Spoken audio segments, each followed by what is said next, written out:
কেমন হয় বলুন তো যদি একটা ভিডিওতে 4টা অঞ্চলের 4টা জনপ্রিয় পিঠার রেসিপি পেয়ে যান, যেমন সিলেটের ঐতিহ্যবাহী নুনগড়া পিঠা, চট্টগ্রামের চৈপাকন পিঠা বা মধুপুলি পিঠা, ময়মনসিংহের চাপা পিঠা, নরসিংদীর নকশি পিঠা, সবগুলো পেয়ে যাবেন একটা ভিডিওতে। আসসালামু আলাইকুম everyone, welcome back to my channel. আজকে আমি বানাবো ভীষণ মজাদার মুচমুচে একটা ঝাল পিঠা। মিষ্টি খাবার খেতে যারা পছন্দ করেন না তাদের জন্য কিন্তু বেস্ট একটা পিঠার রেসিপি। এই পিঠাটা খেতে অনেক বেশি ক্রিস্পি হয়, সেই সাথে ভীষণ মজার। এই পিঠাটা বানাতে বেশি একটা উপকরণ লাগে না, শুধুমাত্র আটা, ময়দা অথবা চালের গুঁড়া থাকলেই বানিয়ে নিতে পারবেন। আমার কাছে তো এই পিঠাটা অনেক অনেক বেশি ভালো লেগেছে, আশা করছি আপনাদেরও অনেক বেশি ভালো লাগবে, সেই সাথে সহজও লাগবে। তাহলে চলুন আর কথা না বাড়িয়ে শুরু করি আজকের মূল রেসিপি। আজকের এই জাল পিঠাটা বানানোর জন্য ফার্স্টে কিন্তু এই পিঠার একটা খামির বানিয়ে নিতে হবে। তার জন্য চুলায় একটা প্যান বসিয়ে দিয়েছি, তার মধ্যে দিয়ে দিচ্ছি 2 কাপ পানি। এখন এই পানিটার মধ্যে আমি কিছু উপকরণ অ্যাড করব, যেমন 1 চামচ আদা রসুন বাটা দিয়ে দিচ্ছি, আর দিয়ে দিচ্ছি কাঁচামরিচ কুচি 1 টেবিল চামচ, হলুদের গুঁড়া দিয়ে দিচ্ছি 1/2 চা চামচ, সেই সাথে দিয়ে দিচ্ছি স্বাদ মতো লবণ। এখন দিয়ে দিচ্ছি তেল 2 টেবিল চামচের মতো, রেগুলার রান্না করা যে সয়াবিন তেলটা। সবগুলো উপকরণ কিন্তু দিয়ে দিয়েছি। এখন খুব ভালোভাবে পানিটাকে নেড়েচেড়ে মিশিয়ে পানিটা বলক আসার আগ পর্যন্ত অপেক্ষা করব। কিছুক্ষণ জাল করার পর কিন্তু পানিটা খুব ভালোভাবে ফুটে উঠছে। এখন এর মধ্যে দিয়ে দিব 2 টেবিল চামচ ধনিয়া পাতা কুচি। অবশ্যই ধনিয়া পাতা কুচিটা দেওয়ার চেষ্টা করবেন। তারপর এখানে দিয়ে দিচ্ছি ময়দা। আমি আজকে ময়দা দিয়ে বানাবো, চাইলে চালের গুঁড়ি অথবা আটা দিয়েও বানাতে পারেন। আমি এখানে 1.5 কাপ ময়দা নিয়েছি, একসাথে আমি ময়দাটা দিব না, অল্প অল্প করে দিতে থাকবো আর মেশাতে থাকবো। এই পর্যায়ে চুলার আঁচটাকে একদম লোতে করে দিয়েছি। আমি আবারও ময়দা দিয়ে দিচ্ছি। আমি কয়েকটা ধাপে ময়দাগুলো দিয়ে খুব ভালোভাবে সফট একটা ডো বানিয়ে নিচ্ছি। অল্প অল্প করে ময়দাটা দিয়ে ডোটা বানাতে হবে, যাতে ডোটা অনেক বেশি সফট হয়। আমি একটু দেখিয়ে দিচ্ছি। অল্প একটু ডো হাতে নিয়ে এরকম ভাবে প্রেস করার পর দেখবেন ডোটা কিন্তু হাতে লেগে যাচ্ছে না, একদম সফট হয়েছে। এইরকম যদি হয় তাহলে বুঝবেন ডোটা একদম পারফেক্ট হয়েছে। তো ডোটা কিন্তু একদম ঠিকঠাক আছে। এখন এটাকে ছড়ানো একটা প্লেটে নামিয়ে নিচ্ছি। কিছুটা সময় আমি রেখে দিচ্ছি ঠান্ডা হওয়ার জন্য। তবে একবারে ঠান্ডা করা যাবে না, এতে করে ডোটা উপর থেকে ড্রাই হয়ে যাবে। হালকা গরম থাকা অবস্থায় কিন্তু এটাকে ময়ান করে নিতে হবে। তো কিছুটা সময় খুব ভালোভাবে ডোটাকে আমি ময়ান করে নিয়েছি। এখন এখানে আমি 2টা উপকরণ অ্যাড করব, যেমন কালো জিরা। এটা দিলে খেতে অনেক বেশি ভালো লাগে, সুন্দর একটা ফ্লেভারও থাকে। আমি অল্প একটু দিয়ে দিচ্ছি ধনিয়া পাতা কুচি, এটা অপশনাল, চাইলে অ্যাড করতে পারেন। ধনিয়া পাতাটা পরে দেওয়ার ফলে কিন্তু খুব সুন্দর একটা ফ্লেভার আসে। খুব ভালোভাবে এটাকে আবারও ময়ান করে নিয়েছি। তারপর এটাকে 2টা ভাগে ভাগ করে নিচ্ছি। একটা ভাগ অবশ্যই ঢেকে রাখতে হবে, না হলে উপর থেকে শক্ত হয়ে যাবে। এখন একটা বোর্ডের উপর নিয়ে আমি একটা রুটি বানিয়ে নিচ্ছি। আমি কিন্তু বিশাল বড় সাইজের একটা রুটি বানাচ্ছি, এতে করে একটা রুটি দিয়ে প্রায় অনেকগুলো আমি পিঠা বানিয়ে নিতে পারবো, যার ফলে এই রুটিটা কিন্তু আঁকা বাঁকা বা এবড়ো তেবড়ো হলে কোনো সমস্যা নাই। পিঠাগুলো বানানোর জন্য এখানে আমি একটা কাপ কেকের মোল্ড ব্যবহার করছি, এতে করে সবগুলো পিঠার সুন্দর একটা ডিজাইন আসবে। চাইলে কুকি কাটার অথবা যে কোনো বয়ামের মুখা দিয়ে বা নাইফ দিয়েও কেটে নিতে পারেন। তো কাটা হয়ে গেছে, দেখেন একটা দিয়ে কিন্তু অনেকগুলো পিঠা হয়েছে। এখন যে সাইডের অংশগুলো আছে এগুলো উঠিয়ে আমি একটা সাইডে রেখে দিব, পরবর্তীতে আবারও কিন্তু পিঠা বানিয়ে নিব। তো দেখেন একসাথে অনেকগুলো পিঠা বানিয়ে নিয়েছি। এতটুকু মানে 1.5 কাপ পরিমাণ ময়দা দিয়ে কিন্তু অনেকগুলো পিঠা হয়েছে। আর পিঠাগুলোর কিরকম হবে এটার থিকনেসটা একটু দেখে বুঝে নেবেন। এখন চুলায় একটা প্যানে পর্যাপ্ত তেল গরম করে অলরেডি আমি অনেকগুলো পিঠা ভেজে নিয়েছি। এখন কয়েকটা পিঠা আপনাদেরকে একটু ভেজে দেখাচ্ছি। এই পিঠাগুলো হতে বেশি একটা সময় লাগে না, প্রায় 6 থেকে 7 মিনিটের মধ্যেই কিন্তু পিঠাগুলো খুব ভালোভাবে হয়ে যায়। এই পিঠাগুলো উপরটা অনেক বেশি ক্রিস্পি হয় আর ভিতরটা একটু সফট হয়, তাই একটু সময় নিয়ে ভাজতে হবে। তো সবগুলো পিঠা কিন্তু ভেজে নিয়েছি, আরো কিছু পিঠা ছিল ঠিক সেম ভাবেই ভেজে নিয়েছি। আরেকটা এখানে কথা বলি, যদি আপনারা ঝালটা একটু বেশি পরিমাণে পছন্দ করেন তাহলে কাঁচামরিচের সাথে চিলি ফ্লেক্সও অ্যাড করতে পারেন। তো সবগুলো কিন্তু ভেজে নিয়েছি। সেই সাথে আপনাদেরকে একটু রিকোয়েস্ট করছি, যারা আমার চ্যানেলে আজকে নতুন আছেন, যদি আমার রেসিপিটা আপনাদের একটু ভালো লেগে থাকে তাহলে প্লিজ চ্যানেলটাকে সাবস্ক্রাইব করে পাশে থাকা বেল আইকনটা অন করে দিবেন। আর হ্যাঁ, যারা যারা অলরেডি এই কাজটা করেছেন তাদেরকে অসংখ্য ধন্যবাদ। যদি আজকের রেসিপিটা ফেসবুক পেজ থেকে দেখে থাকেন প্লিজ পেজটাকে ফলো করে দিতে ভুলবেন না। অলরেডি সবগুলো পিঠা আমি ভেজে নিয়েছি আর মাশাআল্লাহ পিঠাগুলো যেমন ফুলকো তেমন ক্রিস্পি হয়েছে। অবশ্যই আপনারা একবার বাসায় ট্রাই করে দেখবেন। আজকে আমি একদম সহজ আর সবার ভীষণ পছন্দের একটা পিঠার রেসিপি শেয়ার করেছি। আশা করছি ভালো লেগেছে। তাহলে আজকের রেসিপি এই পর্যন্তই। সবাই অনেক ভালো থাকবেন, সুস্থ থাকবেন। আল্লাহ হাফেজ। আসসালামু আলাইকুম। আসসালামু আলাইকুম everyone, welcome back to my channel. আজকে আমি বানাবো ময়মনসিংহের ঐতিহ্যবাহী বা বিখ্যাত চেপা শুটকির পিঠা। চেপা শুটকির এই পিঠাটা এত বেশি মজার হয় কি বলবো। যদি আপনারা একবার খাওয়া শুরু করেন নাকের পানি চোখের পানি এক হয়ে যাবে, তাও কিন্তু খাওয়া থামাবেন না, এতটাই মজার হয়। বিশেষ করে যারা জাল জাল খাবার খেতে পছন্দ করেন তাদের জন্য বেস্ট একটা পিঠার রেসিপি হচ্ছে এই চেপা পিঠাটা। আমি কিন্তু একদম অথেন্টিক রেসিপিটা শেয়ার করেছি। তাছাড়াও রিসেন্ট একটা ভিডিও শেয়ার করেছিলাম জাল জাল পিঠার, এটা কিন্তু আপনারা খুব বেশি পছন্দ করেছেন, তাই আজকে এই পিঠাটা শেয়ার করেছি। আশা করছি আপনাদের ভালো লাগবে। তাহলে চলুন আর কথা না বাড়িয়ে শুরু করি আজকের মূল রেসিপিটা। চেপা পিঠা বানানোর জন্য ফার্স্টে চেপা ভর্তা বানাতে হবে। তার জন্য শুকনা মরিচ নিয়েছি কতগুলা, চেপা নিয়েছি, রসুনের কোয়া নিয়েছি, সেই সাথে একটা পেঁয়াজ নিয়েছি। অনেকে আছেন শুকনো মরিচের পরিবর্তে এখানে কাঁচা মরিচটা ইউজ করেন, তবে অথেন্টিক ভাবে যদি করতে চান অবশ্যই এখানে শুকনো মরিচটা নিতে হবে। আমি এখানে ফুটন্ত গরম পানি করে নিয়েছি আর শুকনো মরিচগুলো কিন্তু এই ফুটন্ত গরম পানিটার মধ্যে কিছুক্ষণের জন্য ভিজিয়ে রাখবো। এতে করে শুকনো মরিচটা কিন্তু অনেকটাই নরম হবে আর ভর্তাটা বানাতে একটু সহজ হবে, যেহেতু এগুলো আমি ভেজে নিব না। আর কিছুটা জাল কিন্তু এই পানিটার মধ্যে ছেড়ে দিবে। কিছুক্ষণ পরে দেখবেন পানির কালারটা একদম চেঞ্জ হয়ে গেছে। আর এখন কিন্তু বাকি উপকরণগুলো আমি ভেজে নিব। চেপা ভর্তা বানানোর জন্য রসুন অথবা চেপা কোনোটাই আমি কিন্তু তেলে ভাজবো না, একদম শুকনো খোলায় ভেজে নিব কিছুটা সময় নিয়ে। তেল দিলে কিন্তু এখানে অথেন্টিক স্বাদ যে ওটা আসবে না। আর কিছুক্ষণ সময় নিয়ে নেড়েচেড়ে আমি এগুলাকে ভেজে নিয়েছি। তারপর শুটকিগুলাও কিন্তু এইভাবে ভেজে নিয়েছি, তবে শুটকিগুলা যদি কোনো রকম শাক পাতার মধ্যে দিয়ে ভেজে নেওয়া যায় তাহলে ভালো হয়। এখন এগুলাকে আমি শিলপাটায় বেটে নেব। চাইলে কিন্তু এগুলো আপনারা ব্লেন্ডার করে নিতে পারেন, তবে ব্লেন্ডার করলে অনেক বেশি নরম হয়ে যেতে পারে। এখানে দেখেন কিছুক্ষণ পরেই কিন্তু মরিচের যে পানিটা ওইটা কিন্তু অন্যরকম কালার হয়ে গেছে আর এটার মধ্যে অনেকটা জাল ছেড়ে দিয়েছে। ফার্স্টে কিন্তু আমি মরিচগুলা বেটে নিব। আমি একদম রেসিপিটা ডিটেলসে শেয়ার করার চেষ্টা করছি, অবশ্যই আপনারা একটু ধৈর্য সহকারে দেখে নিবেন। মরিচগুলোকে আমি একদম মিহি করে বেটে নিব। অনেকে একটু মানে চাবা চাবা বা একটু দানা দানা করে বেটে নেন, ওইটাও পারেন, তবে আমি একটু মিহি করে বেটে নিচ্ছি। আর কিছুক্ষণ পরে কিন্তু পেঁয়াজ রসুন যা আছে সবগুলো দিয়ে আমি বেটে নিচ্ছি। তো ঠিক এরকম হয়ে যাওয়ার পর কিন্তু আমি এখানে যে আগে থেকে ভেজে রেখেছিলাম রসুন আর পেঁয়াজগুলো ওইগুলা দিয়ে দিচ্ছি। রসুনগুলো বেশ খানিকটা নরম হয়েছে, কিন্তু একেবারে যে নরম ওইটা না, কিন্তু অনেকটাই নরম হয়েছে। মানে সিদ্ধ হয়েছে কিন্তু একেবারে যে নরম ওইটা হয় নাই। একদম লাস্টে কিন্তু আমি চেপা আর লবণ দিয়ে একসাথে খুব ভালোভাবে এটাকে বেটে নিয়েছি। দেন আমার ভর্তাটা কিন্তু একদম রেডি। এখানে একটা কথা বলি, এই ভর্তাটা কিন্তু শুধু যে চেপা পিঠা বানানোর জন্য ওরকম না, এটা কিন্তু আপনারা চিতই পিঠা দিয়েও খেতে পারেন। বাজারে যে ভর্তাটা বানায় বা দোকানে রাস্তার পাশে ঠিক এরকম ভর্তাটা বানায়। এই ভর্তাটা কিন্তু গরম গরম ভাতের সাথেও খেতে পারবেন, এত বেশি মজার হয় কি বলবো। গরম গরম ভাতের সাথে আপনি এক প্লেট ভাত অনায়াসেই খেয়ে নিতে পারবেন। এখন আমি একটা প্যানের মধ্যে দিয়ে দিচ্ছি 3 কাপ চালের গুঁড়া। আমি ভিজা চালের গুঁড়া নিয়েছি, তার জন্য এটাকে কিছুক্ষণ ভেজে একদম ঝুরঝুরা করে নিব।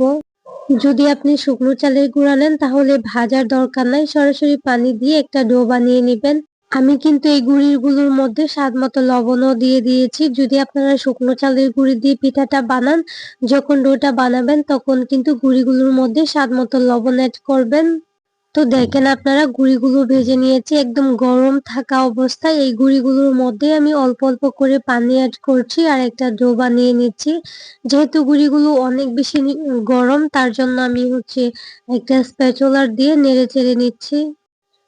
পানির পরিমাণটা আমি বলতে পারবো না, কারণ যদি আপনারা শুকনো চালের গুঁড়ি নেন তাহলে পানির পরিমাণটা বেশি লাগতে পারে, আবার ভেজা চালের গুঁড়ি নিলে পানির পরিমাণটা কিন্তু একটু কম লাগবে।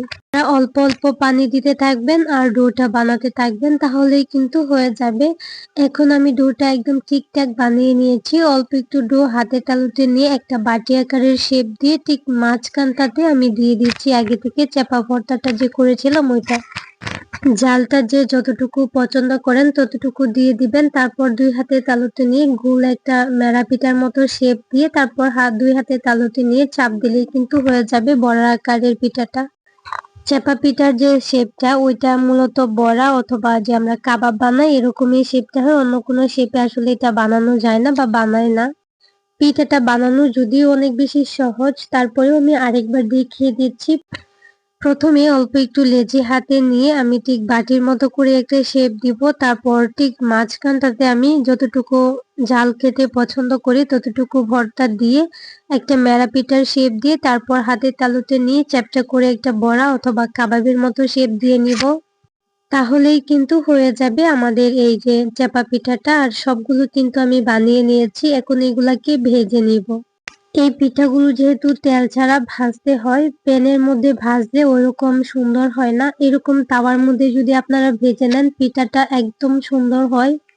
সেই সাথে পিঠার কালার গুলাও কিন্তু প্রায় একই রকম হয়, মানে একই রকম আসে, পিঠাগুলো এত তাড়াতাড়ি পুড়েও যায় না। তবে যদি আপনারা প্যানের মধ্যে ভাজতে চান ওরকম সুন্দর হবে না। আর তেল তো অবশ্যই এগুলোর মধ্যে দেওয়া যাবে না। আমি একটা একটা করে দিয়ে দিয়েছি। আর পিঠাগুলো কিন্তু অনেক বেশি ক্রিস্পি করে ভেজে নিতে হবে। পিঠাগুলো কিন্তু উপরটা একদম মুচমুচে হবে, তার জন্য চুলার আঁচটাকে একদম কমিয়ে কিছুটা সময় নিয়ে ভেজে নিতে হবে। না হলে কিন্তু পিঠাগুলো নরম থাকে, কেমন একটা খেতে ভালো লাগে না। এই পিঠাগুলো একটু মুচমুচে হইলে কিন্তু বেশি ভালো লাগে খেতে। তো দেখেন সবগুলো পিঠা খুবই সুন্দর হয়েছে মাশাআল্লাহ। আর পিঠাগুলো ফুলে একদম ফেটে গেছে। তো পিঠাগুলো হয়ে গেছে, আমি এই পিঠাগুলোকে এখন উঠিয়ে নিব। আর বাকি যে পিঠাগুলো আছে ওইগুলা কিন্তু সেম ভাবে ভেজে নেব। পিঠাগুলো হতে মোটামুটি 10-12 মিনিটের মতো করে সময় লেগেছে। এই পর্যায়ে এসে আমি পিঠাগুলোকে উঠিয়ে নিচ্ছি। আর বাকি যে পিঠাগুলো আছে ওইগুলাও আমি সেম ভাবে ভেজে নিচ্ছি। সেই সাথে আপনাদেরকে একটা রিকোয়েস্ট করছি, যারা আমার চ্যানেলে আজকে নতুন আছেন, যদি আমার রেসিপিটা আপনাদের কাছে একটু ভালো লেগে থাকে তাহলে প্লিজ আমার চ্যানেলটাকে সাবস্ক্রাইব করে পাশে থাকা বেল আইকনটা অন করে দিবেন। আর হ্যাঁ, যারা যারা অলরেডি এই কাজটা করেছেন তাদেরকে অসংখ্য ধন্যবাদ। যদি আমার রেসিপিটা আপনারা ফেসবুক পেজ থেকে দেখে থাকেন তাহলে প্লিজ পেজটাকে ফলো করে দিতে ভুলবেন না। আমি একটা পিঠা ভেঙে দেখাচ্ছি। পিঠাটা দেখতেও যেমন লোভনীয়, খেতেও অনেক বেশি মজা। এই পিঠাগুলো কিন্তু 2-3 দিন সংরক্ষণ করেও খেতে পারবেন, জাস্ট গরম করে খেয়ে নিলেই হবে, একদম নষ্ট হবে না। আমি কিছুটা ভর্তা রেখে দিয়েছিলাম, আবার কিছুটা ভর্তা এভাবে নিয়ে খেলে এটা অনেক বেশি ভালো লাগে। তো আজকে আমি ময়মনসিংহের খুবই জনপ্রিয় বা বিখ্যাত ঐতিহ্যবাহী একটা পিঠা চাপা শুটকি পিঠার রেসিপিটা শেয়ার করেছি। আর এটা কিন্তু শুধু ময়মনসিংহের না, অনেকেরই প্রিয় পিঠা এটা। যাই হোক, আশা করছি আপনাদের অনেক বেশি ভালো লেগেছে, সেই সাথে সহজও লেগেছে। তাহলে আজকের রেসিপি এই পর্যন্তই। সবাই অনেক অনেক বেশি ভালো থাকবেন, সুস্থ থাকবেন। আল্লাহ হাফিজ। আসসালামু আলাইকুম। আসসালামু আলাইকুম everyone, welcome back to my channel. আজকে আমি বানাবো চট্টগ্রামের ঐতিহ্যবাহী রসপুলি পিঠা, মধুপুলি পিঠা বা চইপাকন পিঠা। চইপাকন পিঠা বা মধুপুলি পিঠা বা রসপুলি পিঠা এটা খেতে এত বেশি মজার হয়। পিঠাটা কিন্তু একদম নরম তুলতুলে সফট হয়, সেই সাথে ফুলকু হয়। এই পিঠাটা খেতে যেমন মজার আর তৈরি করা কিন্তু খুবই সহজ, একদম কম সময়ে তৈরি করা যায় আর যে কেউ বানিয়ে নিতে পারবেন। চাইলে এই পিঠাটা সংরক্ষণ করেও খাওয়া যায়। আমার কাছে এটা অনেক অনেক বেশি ভালো লেগেছে, তাই আমি একদম ডিটেলস এ রেসিপিটা শেয়ার করেছি। আশা করছি আপনাদেরও অনেক বেশি ভালো লাগবে। ভালো লাগলে প্লিজ চ্যানেলটাকে সাবস্ক্রাইব করে দিবেন, সেই সাথে পাশে থাকা বেল আইকনটা অন করে দিবেন। তাহলে চলুন আর কথা না বাড়িয়ে শুরু করি আজকের মূল রেসিপিটা। চট্টগ্রামের জনপ্রিয় চইপাকন পিঠা বা রসপুলি পিঠা তৈরি করার জন্য ফার্স্টে যেটা করতে হবে, একদম পারফেক্ট একটা ডো বানিয়ে নিতে হবে। ডোটা বানানোর জন্য ফার্স্টে আমার লাগবে 2 কাপ লিকুইড দুধ। আমি একটা প্যানের মধ্যে 2 কাপ দিয়ে দিচ্ছি লিকুইড দুধ। চিনি দিয়ে দিচ্ছি 1/3 কাপ। অবশ্যই চিনিটা নিজেদের পছন্দ মতো অ্যাড করবেন। স্বাদ মতো লবণ দিয়েছি। মিষ্টি খাবারে অবশ্যই লবণটা দেওয়ার চেষ্টা করবেন, এতে করে মিষ্টির ব্যালেন্সটা একদম ঠিকঠাক থাকে। ঘি দিয়ে দিচ্ছি 1 চামচ। ঘি এর পরিবর্তে এখানে তেলটাও ইউজ করতে পারেন, তবে ঘিটা দিলে সুন্দর একটা ফ্লেভার আসে। এখন এই প্যানটাকে চুলায় বসিয়ে চুলাটাকে অন করে দুধটাকে জাল করে ফুটিয়ে নিব। আপনারা চাইলে এখানে গুঁড়া দুধও অ্যাড করতে পারেন, এতে করে এটার টেস্ট আরো অনেক বেশি ভালো আসবে, তবে আমি এখানে কোনো রকম গুঁড়া দুধ অ্যাড করব না। এই পিঠাটা বানানোর জন্য আটা, ময়দা, চালের গুঁড়া যেকোনো একটা নিলেই হবে। দুধটা খুব ভালোভাবে বলক চলে আসছে। এখন এর মধ্যে দিয়ে দিচ্ছি আমি 1 কাপ ময়দা। ফার্স্টে আমি 1 কাপ ময়দা দিয়ে খুব ভালোভাবে নেড়েচেড়ে মিশিয়ে নিব। যদি লাগে পরে আবারও অ্যাড করব। সঠিক পরিমাণটা আমি অবশ্যই বলে দিব। তো প্রথমে 1 কাপ দিয়ে আমি খুব ভালোভাবে নেড়েচেড়ে মিশিয়ে নিয়েছি। তারপর আমি আরো 1/2 কাপ নিয়েছি। অল্প অল্প করে বাকি 1/2 কাপ দিয়ে আমি ডোটা বানিয়ে নিয়েছি। এখানে একটা কথা বলি, এই ডোটা তৈরি করার সময় অবশ্যই চুলা আঁচটাকে লোতে রাখতে হবে, না হলে দুধটা খুব তাড়াতাড়ি শুকিয়ে যাবে আর ডোটা ঠিকঠাক হবে না।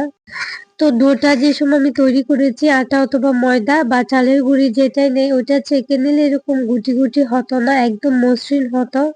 এখন আমি এটাকে ঢাকনা দিয়ে ঢেকে 5 মিনিটের জন্য রেখে দিয়েছি। এতে করে খুব ভালোভাবে এই যে ডোটা সিদ্ধ হয়ে গেছে। এখন এটাকে আমি নিয়ে নিচ্ছি একদম গরম গরম থাকা অবস্থায়। এটাকে খুব ভালোভাবে ডলে ডলে আমি ময়ান করে নিব। আর যেহেতু এটা অনেক বেশি গরম, আমি একটা স্টিলের বাটি নিয়েছি। বাটিটা দিয়ে খুব ভালোভাবে ডলে ডলে এটাকে ময়ান করব। আর ময়ান করাটা দেখে বুঝতে পারছেন আমি কিন্তু অনেকটাই সময় নিয়ে এটাকে ময়ান করেছি। এই পিঠাটা কিন্তু এই ময়ানটার মাধ্যমে কিন্তু পিঠাটা অনেক বেশি ফুলকো আর একদম তুলতুলে হয়। পিঠাটা বানানোর সময় যদিও ফুলকো না হয়, তবে এটা নরম তুলতুলে কিন্তু হয়, এটাই পাকন পিঠার বৈশিষ্ট্য। এই পর্যায়ে এসে আমি কিছুটা চিনি সেই সাথে কিছুটা বেকিং সোডা অ্যাড করেছি, এতে করে অনেক বেশি ফুলকো সেই সাথে একদম নরম তুলতুলে হবে। চিনি, বেকিং সোডা সহ এটাকে আমি আবারও কিছুক্ষণ ময়ান করে নিয়েছি। এই পর্যায়ে ডোটাও কিন্তু কুসুম গরম আছে, একেবারে ঠান্ডা হয়ে যায় নাই। যদি এই ডোটা ঠান্ডা হওয়ার পরে ময়ান করেন তাহলে এরকম সফট হবে না, এটা একদম নরম তুলতুলে হয়েছে, একদম তুলার মতোই হয়েছে ডোটা। তো আমি আবারও কিছুটা সময় নিয়ে হাত দিয়ে এটাকে খুব ভালোভাবে মথে নিয়েছি। আর আমি কিন্তু একটু দেখিয়ে দিচ্ছি, দেখেন কতটা বেশি সফট হয়েছে, ঠিক এরকম হতে হবে। এ পর্যায়ে এসে আমি এটাকে 2টা ভাগে ভাগ করে নিচ্ছি। 2টা লেচি কেটে নিচ্ছি। আমি একটা বড় সাইজের রুটি তৈরি করব, চাইলে পুরাটা একসাথে নিয়েও তৈরি করা যায়। এ পর্যায়ে একটা ভাগ নিয়ে আমি একটা বেলুন দিয়ে বেলে রুটি বানিয়ে নিচ্ছি। রুটিটা গোল হতে হবে এমন না, তবে একদম সফট হতে হবে, কোনো রকম আঁকা বাঁকা ফাটা থাকলে হবে না। রুটিটা বানানোর সময় কিন্তু আমি কোনো রকম গুঁড়িও দেই নাই, সেই সাথে এটার মধ্যে তেলও দেই নাই। একদম যেভাবে আমি এটা ময়ান করেছি ডোটা, ঠিক এভাবেই এটাকে নিয়ে আমি বেলে নিচ্ছি। এই রুটির পুরুত্বটা কিরকম হবে আমি একটু আপনাদের দেখিয়ে দিব, দেখলেই বুঝতে পারবেন। এটা নরমাল রুটির মতো কিন্তু একদম পাতলা হবে না, মোটামুটি একটু মোটা সাইজের রুটি হবে। চাইলে কিন্তু এর থেকে আরেকটু মোটা রাখতে পারেন, তবে এর থেকে পাতলা করবেন না। এখন একটা পিৎজা কাটার দিয়ে কেটে নিচ্ছি। আর চড়ুই পিঠা আপনারা যেকোনো ডিজাইনে বানিয়ে নিতে পারেন, তবে মূলত এভাবেই কিন্তু বেশিরভাগ এই চড়ুই পিঠাটা বানানো হয়, তবে আপনারা কুকি কাটার দিয়েও এটা কেটে নিতে পারেন। আগে আমি বলেছিলাম চড়ুই পিঠা যে কেউ বানিয়ে নিতে পারবেন, কারণ এটার কোনো ডিজাইন হয় না, শুধু এভাবে কেটে নিলেই হয়ে যায়। এটা যে জীবনেও পিঠা বানায় নাই সেও বানাতে পারবেন। পিঠাটা একদম সিম্পল হলেও এটা খেতে এত বেশি মজা লাগে, আপনি যতই দিবেন আপনাকে ততই খেতে পারবেন, এত বেশি মজার হয়। আমার মনে হয় রসপুলি পিঠা বানানোর ক্ষেত্রে মিষ্টি যে যতটুকু পছন্দ করেন, এই মিষ্টির ব্যালেন্সটা ঠিকঠাক রেখে আর ডোটাকে একদম একটু বেশি পরিমাণে সময় নিয়ে ময়ান করে নিতে পারেন, তাদের পিঠাই একদম পারফেক্ট হবে। সেক্ষেত্রে ডিজাইন আপনি যেটাই দেন পিঠাটা খেতে মাশাআল্লাহ অনেক বেশি মজাদার হবে। তো সবগুলো পাকন পিঠা আমি কেটে নিয়েছি। আমি আগেই বলেছি একটু স্লো ভাবে আমি দেখিয়ে দিয়েছি যাতে আপনাদের বুঝতে সুবিধা হয়। এখন এগুলাকে তেলের মধ্যে ভেজে নিব। তার জন্য চুলায় একটা প্যান বসিয়ে পর্যাপ্ত তেল গরম করে নিয়েছি। তেলটাকে একদম বেশি গরম করে দেওয়া যাবে না, মিডিয়াম গরম করে পিঠাগুলো দিয়ে দিতে হবে। তেলটা অতিরিক্ত গরম হওয়ার পর যদি আপনারা পিঠাগুলো দেন, দ্রুত পিঠার গায়ে কালার চলে আসবে, কিন্তু পিঠাটা ভিতর থেকে হবে না। পিঠাটা নাড়াচাড়া দেওয়ার দরকার নাই, কিছুক্ষণের মধ্যেই দেখবেন তেলের উপরে পিঠাগুলো ভেসে উঠছে। কিছুক্ষণের মধ্যেই কিন্তু পিঠাগুলো হয়ে যাবে। আর আমি ব্রাউন কালার করে ভেজে নিচ্ছি, এর থেকে গাঢ় করব না, ঠিক এই কালারটা আসা পর্যন্ত ভেজে তারপর তেল থেকে উঠিয়ে নিব। তবে আপনারা চাইলে আরেকটু ভেজে নিতে পারেন, তবে আরেকটু যদি ভাজেন তাহলে পিঠাটা একটু ক্রিস্পি টাইপের হয়ে যাবে। তবে মধুপুলি পিঠাটা কিন্তু ক্রিস্পি না, একদম তুলতুলে নরম হয়। এই পিঠাগুলো আমি তেল ঝরিয়ে উঠিয়ে নিচ্ছি, আর বাকি যে পিঠাগুলো আছে সেম ভাবে আমি ভেজে নিচ্ছি। সেই সাথে আপনাদেরকে একটা রিকোয়েস্ট করছি, যারা আমার চ্যানেলে আজকে নতুন আছেন, যদি আমার রেসিপিটা আপনাদের একটু ভালো লেগে থাকে তাহলে প্লিজ চ্যানেলটাকে সাবস্ক্রাইব করে পাশে থাকা বেল আইকনটা অন করে দিবেন। আর হ্যাঁ, যারা যারা অলরেডি এই কাজটা করেছেন তাদেরকে অসংখ্য ধন্যবাদ। তো সবগুলো পিঠা আমার হয়ে গেছে, আর পিঠাগুলো মাশাআল্লাহ অনেক বেশি সুন্দর, সেই সাথে অনেক বেশি ফুলকো হয়েছে। এক কথায় পিঠাগুলো বানানো একদম সহজ হলেও খেতে অনেক বেশি মজাদার, অসাধারণ। আজকে আমি চট্টগ্রামের ঐতিহ্যবাহী বা জনপ্রিয় মধুপুলি পিঠা, রসপুলি পিঠা বা চইপাকন পিঠার রেসিপিটা শেয়ার করেছি। আশা করছি আপনাদের খুবই ভালো লেগেছে, সেই সাথে সহজও লেগেছে। তাহলে আজকের রেসিপি এই পর্যন্তই। সবাই ভালো থাকবেন, সুস্থ থাকবেন। আল্লাহ হাফেজ। আসসালামু আলাইকুম everyone, welcome back to my channel. আজকে আমি বানাবো ভীষণ মজাদার, মুচমুচে, আকর্ষণীয় ডিজাইনের নকশি পিঠা। সবচেয়ে মজার বিষয় হচ্ছে আজকের পিঠাগুলো আমি খেজুর কাটা, সোন বা চিমটা দিয়ে বানাবো না। নকশি পিঠা বানাতে আমরা যে কাঁটাগুলো ইউজ করি কোনো কিছুই লাগবে না। যদি আপনার হাতে একটা কাঁটা চামচ আর একটা চিরুনি থাকে তাহলেই কিন্তু এই পিঠাগুলো বানিয়ে নিতে পারবেন। আর এই নকশি পিঠাগুলো কিন্তু বছর জুড়ে সংরক্ষণ করে খেতে পারবেন। নকশি পিঠা বানানোর জন্য আজকে আমি কিন্তু কোনো রকম চালের গুঁড়া ইউজ করব না, শুধুমাত্র ময়দা দিয়ে বানাবো। তার জন্য একটা ডো বানিয়ে নিচ্ছি। চুলায় একটা প্যান বসিয়ে তার মধ্যে 2 কাপ দিয়ে দিচ্ছি পানি, স্বাদ মতো লবণ। পানিটা যখন ফুটে উঠবে তখন এর মধ্যে দিয়ে দিব ময়দা। আমি এখানে 1.5 কাপ ময়দা দিয়েছি। নকশি পিঠার জন্য টাইট পিঠে একটা ডো বানাবো, এত নরম ডো হলে কিন্তু হবে না। চালের গুঁড়ি দিয়ে কিন্তু মূলত নকশি পিঠাটা বানানো হয়। কেউ আসলে জানেই না আটা অথবা ময়দা দিয়েও কিন্তু নকশি পিঠা বানানো যায়, এবং সেই সাথে এটা সংরক্ষণ করেও রাখা যায়। নকশি পিঠাগুলো যে আমি ময়দা দিয়ে বানাচ্ছি ওগুলো কিন্তু বোঝা যাচ্ছে না, যে কেউ দেখলেই মনে করবে চালের আটা দিয়ে। তবে আমি বলবো ময়দা দিয়ে কিন্তু এগুলা আরো বেশি সুন্দর হয়। আচ্ছা, ডোটা কিন্তু আমার একদম হয়ে গেছে, আমি একটু দেখিয়ে দিচ্ছি। অল্প একটু ডো হাতে নিয়ে এভাবে গুলগুলার মতো করলে দেখবেন ডোটা একদম তুলতুলে নরম হয়েছে। সেই সাথে এই ডোটা কিন্তু হাতে লেগে যাচ্ছে না, তাহলে বুঝতে হবে ডোটা ঠিকঠাক হয়েছে। তারপর চড়ানো একটা প্লেটে এটাকে কিছুক্ষণের জন্য রেখে দিব। আবার একদম ঠান্ডা করে ফেলা যাবে না, তাহলে কিন্তু ডোটা ময়ান করার সময় এত বেশি সফট হবে না। এখানে একটা গুরুত্বপূর্ণ কথা বলি, একদম গুরুত্বপূর্ণ টিপস এটা। অল্প একটু তেল দিয়ে কিন্তু ডোটাকে ময়ান করতে হবে, যাতে করে এই ডোটা একদম সফট, মানে ফাটল না থাকে, একদম নরম তুলতুলে হয়। আশা করছি আপনারা দেখেই বুঝতে পারছেন যে আমি কতটা সময় ধরে এই যে ডোটা ময়ান করেছি। এখন এখান থেকে অল্প একটু আমি লেচি কেটে নিয়েছি। অবশিষ্ট যে ডোটা আছে ওইটা কিন্তু একটা ঢাকনা দিয়ে ঢেকে রেখে দিতে হবে। আর দেখেন আমি কিন্তু সবগুলো পিঠা বানিয়ে নিয়েছি। তো আপনাদের সাথে একটা শেয়ার করছি, আপনারা অবশ্যই ভিডিওতে দেখা প্রসেস অনুযায়ী বানিয়ে নেবেন। এটা আসলে বলে বোঝানোর মতো তেমন কিছু নাই। ফার্স্টে আমি অল্প একটু লেচি নিয়ে একটা লম্বা রুলের মতো করে নিচ্ছি, আপনারা দেখেই বুঝতে পারছেন। তারপর একটা ফ্রেশ চিরুনি নিয়ে চিরুনির যে মোটা অংশটা আছে ওইটার মধ্যে অর্ধেকটা নিয়ে এভাবে চাপ দিয়ে একটা ডিজাইন করে নিয়েছি। দেন আমি দুইটা পাশ একসাথে এভাবে সিল করে নিয়েছি। তো দেখেন খুব সুন্দর একটা ডিজাইন হয়ে গেছে। পুরা যে লেজিটা ওইটা করা যাবে না। তারপর কিন্তু এভাবে আমি পেঁচিয়ে নিয়েছি, যেটা আমি ডিজাইন করেছি ওই অংশটাও, আবার যেটা ডিজাইন করি নাই ওই অংশটাও কিন্তু এভাবে একটা চাকার মতো করে নিতে হবে। সেই সাথে একদম লাস্টের যে অংশটা আছে ওটার মধ্যে অল্প একটু পানি নিয়ে এভাবে সিল করে দিতে হবে। এখন আমি একটা কাঁটা চামচ নিয়েছি, যে অংশটা আমি ডিজাইন করি নাই ওইটার মধ্যে এভাবে চাপ দিয়ে আমি একটা ডিজাইন করে নিচ্ছি। এখন একটা নাইফ দিয়ে আমি পাপড়িগুলো বানিয়ে নিব। দেখেন এটা খুব সহজ, আপনারা অবশ্যই দেখে বুঝে নেবেন। এটা খুব সহজ। এই নকশি পিঠাটা আমার মনে হয় যে কেউ বানিয়ে নিতে পারবেন, মানে যারা জীবনে কোনো ডিজাইনের পিঠা বানাবেন ওটা চিন্তাও করতে পারেন নাই, তারাও কিন্তু এটা চোখ বন্ধ করে বানিয়ে নিতে পারবেন যদি একবার দেখেন। নাইফ দিয়ে কেটে দেওয়ার পর আমি হাত দিয়ে এভাবে পাতার শেপটা দিয়ে দিচ্ছি। ব্যাস তৈরি হয়ে গেল ভীষণ সুন্দর একটা নকশি পিঠার ডিজাইন। এত সময় নিয়ে নকশি পিঠা বানানোর কোনো দরকার নাই। আজকে থেকে এই ডিজাইনে আপনারা নকশি পিঠা বানিয়ে নেবেন, খুব সহজ, আর মাস বছর জুড়ে সংরক্ষণ করে খাবেন। সবগুলো কিন্তু বানিয়ে নিয়েছি। এখন যেটা করব, এগুলাকে ভেজে নিব। তার জন্য চুলায় একটা কড়াইয়ে পর্যাপ্ত তেল গরম করে নিয়েছি। তারপর একটা একটা করে পিঠা দিয়ে আমি এগুলাকে ভেজে নিব। নকশি পিঠা কিন্তু দীর্ঘদিন সংরক্ষণ করার জন্য ডাবল ফ্রাই করতে হয়, না হলে ভিতরটা কিন্তু একদম নরম থাকে আর উপরটা অনেক বেশি ক্রিস্পি হয়।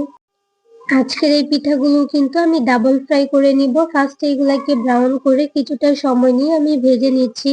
নকশি পিঠা ভাজার ক্ষেত্রে চুলার আঁচটাকে মিডিয়ামে রাখতে হবে, এত বেশি একদম হাই করা যাবে না, আবার একদম লোতেও রাখবেন না।